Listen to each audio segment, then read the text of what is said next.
ভাই বোন হচ্ছে পৃথিবীর শ্রেষ্ঠ উপহার। যার ভাই আছে, বোন আছে তারা হয়তো বুঝতে পারবে না। যার নাই তারা হয়তো বুঝতে পারবেন না। আলহামদুলিল্লাহ, আল্লাহর কাছে লাখ, লাখ শুকরিয়া। আসসালামু আলাইকুম। সবাই কেমন আছেন? নতুন আরেকটি ব্লগ ভিডিও নিয়ে চলে আসলাম। আশা করি শেষ পর্যন্ত দেখবেন। অবশ্যই একটা লাইক বা লাভ রিঅ্যাক্ট দিবেন প্লিজ। আমার বোন আমাকে এবং কি আমার ভাইকে যথাসাধ্য চেষ্টা করে সবসময় ভালো রাখার। যখন যেটা দরকার তার কাছ থেকেই আমরা অনায়াসে চেয়ে নিই। যখন বোনের বাসা থেকে অনেক দূরে থাকতাম তখন বুঝেছি কষ্ট কি। মেয়েকে নিয়ে একদমই রান্না বান্না করতে পারতাম না। না খেয়ে প্রায় সময় বসে বসে কান্না করতাম। দুজনেই কান্না করতাম। একটা সময় হাজবেন্ডকে অনেক কষ্ট করে রাজি করায় যে দেখো আমাদের অনেক কষ্ট হয়ে যাচ্ছে, তুমি আমার বোনের বাসার কাছে বাসা নাও। তো হাজবেন্ড রাজি হয়েছে। তার একটু কষ্ট হয়ে যাচ্ছে যেহেতু উত্তরায় তার যাওয়া লাগে জবের জন্য। আমার বোন যখন একটু মাংস রান্না করবে বা ভালো মন্দ রান্না করবে বা কোনোখানে যাবে বা কোনো রেস্টুরেন্টে যাবে, সাথে সাথে ফোন দিবে, চলে আসো তাড়াতাড়ি আমরা এই জায়গায় যাবো। তো আলহামদুলিল্লাহ এই জিনিসগুলো অনেক বেশি ভালো লাগে। তার হাজবেন্ড যদি 2 কেজি মাংস কেনে 1 কেজি মাংস আমাকে দিয়ে দিবে, বলবে যাও ভাইয়াকে নিয়ে রান্না করে খেয়ে নিও। তো এখানে মাংসটাও আমার বোন দিয়েছিল সুন্দর করে রান্না করে রুটি বানিয়ে। আমার হাজবেন্ড তো অসুস্থ, সে ঘুমাচ্ছিল, সে জানেই না আমি এটা রান্না করতেছি বা আমি রুটি বানাইছি। তো সবকিছু সুন্দর করে বানিয়ে এভাবে সাজিয়ে নিয়ে তাকে যখন সামনে দিলাম সে তো পুরাই অবাক, একটা হাসি দিয়ে বলতেছে এই না হলে বউ। তো যাই হোক, সে যে অনেক বেশি খুশি হয়েছে, 3-3টা রুটি খেয়ে নিয়েছে আর বলেছে মাংস রান্নাটা অনেক বেশি মজাদার হয়েছে, তোমাকে অনেক ধন্যবাদ। বললাম আমাকে ধন্যবাদ না দিয়ে আমার বোনকে দাও যে মাংসগুলো পাঠিয়েছে, তোমাকে যেন রান্না করে সুন্দর করে রুটি ভেজে দিতে পারে। তো বললে ঠিক আছে, বোনের জন্য অনেক অনেক দোয়া ভালোবাসা।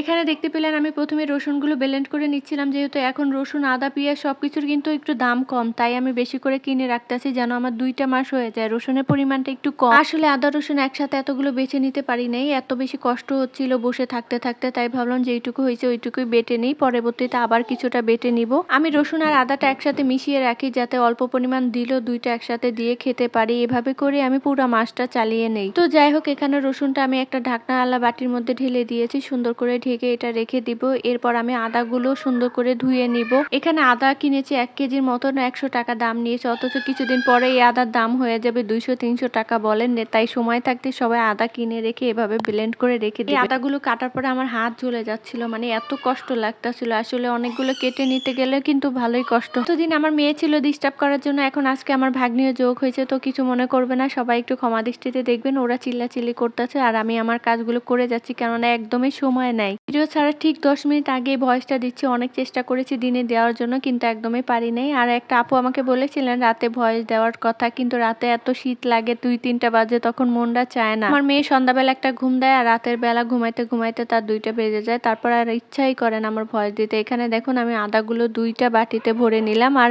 সন্ধ্যাবেলা একটু ছাদে গেছিলাম, তখন এই আজান দিবে একটু দেখতেছিলাম, তো দেখলাম 2টা ছেলে মাছ ধরতেছে। এই দৃশ্যটা দেখে আমার অনেক আগের কথা মনে পড়ে গেল, আমিও এরকম মাছ ধরতাম, খুবই ভালো লাগতো। তো যাই হোক, এই তো নিচের কিছুটা দৃশ্য আপনাদের সাথে শেয়ার করলাম। ভালো থাকবেন, আমাদের জন্য দোয়া করবেন, আমিও সবার জন্য দোয়া করি, এভাবে পাশে